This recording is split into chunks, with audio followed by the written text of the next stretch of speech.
Saddam Hussein was sentenced to death this weekend. Nicaragua has a new president. ASU experienced another embarrassing loss, and another moral controversy arose in a Colorado Springs church. This is SDTV News.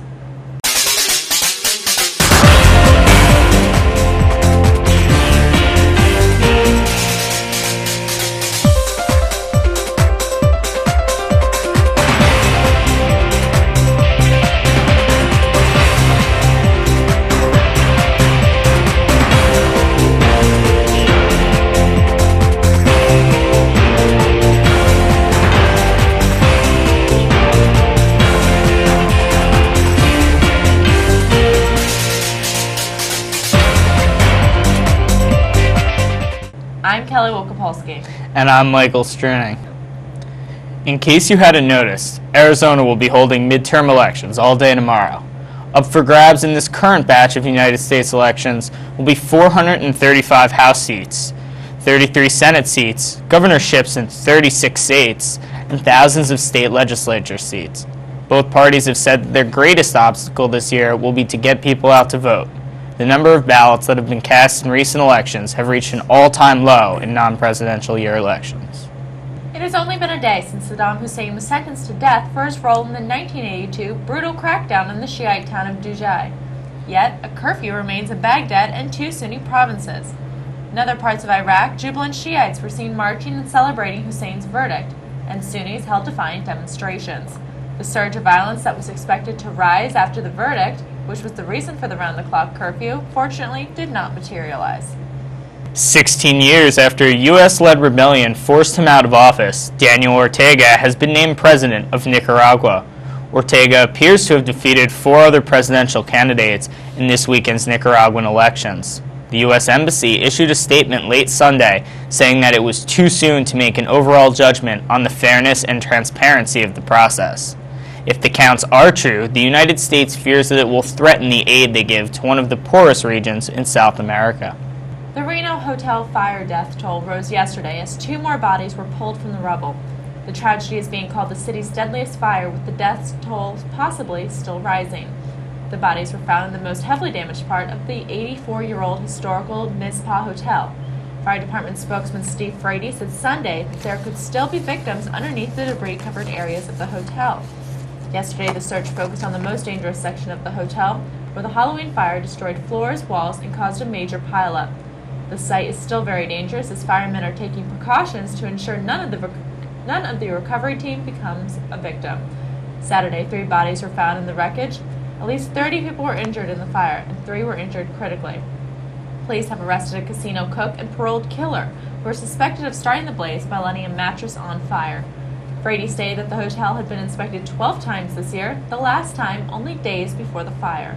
Things are beginning to look grim for the Arizona State football team, who lost Oregon State 44-10 on Saturday. The loss drops them to 5-4 and a meager 2-4 in conference play.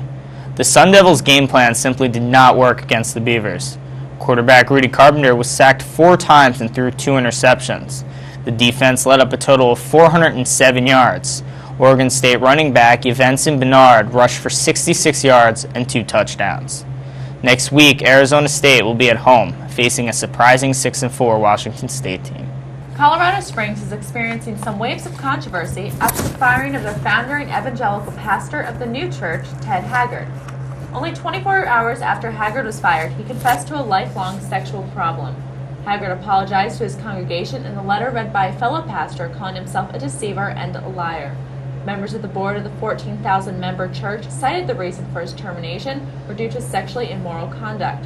The prominent pastor is being accused by Mike Jones, a male escort, of paying him for sex over a 3-year period. The pastor also confessed to purchasing methamphetamine, however he claims that he did not use it and threw it away. Jones stated that he went public with his allegations because of Haggard's support of a state constitutional amendment that would ban same-sex marriages, which will appear on tomorrow's ballot.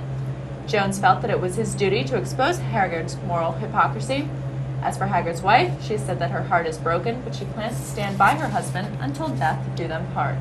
Over 1,000 orangutans are estimated to have died in Indonesia this year during the country's dry season. The dry season has caused fires to rage across much of the country. These have deprived orangutans of their food source. This has forced many to migrate towards human settlements, where they are often harmed by humans for damaging crops. It is estimated that the orangutan population is dropping by an average of 6,000 per year.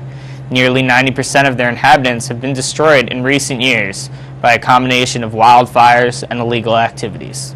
Just northeast of Phoenix, the White Mountain Apache tribe of White River is keeping its eyes peeled for a well-known mystical being, Bigfoot.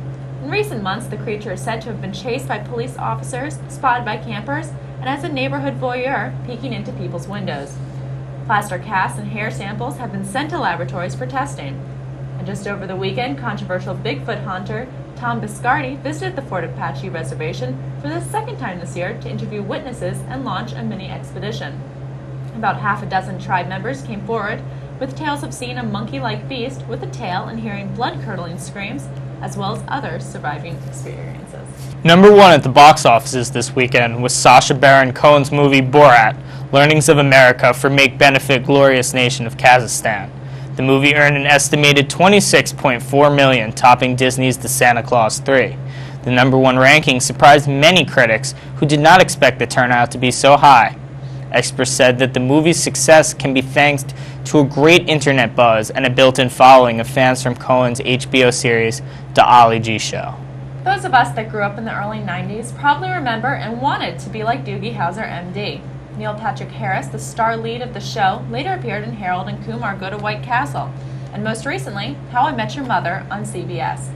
The actor recently came out due to speculation and interest in his personal life. The actor was quoted saying that he is a very content gay man and living his life to the fullest.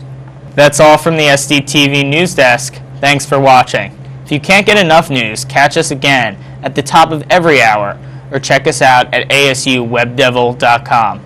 And now, you can watch this or any episode whenever you want at youtube.com. Just search for Sun Devil Television.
Jesus!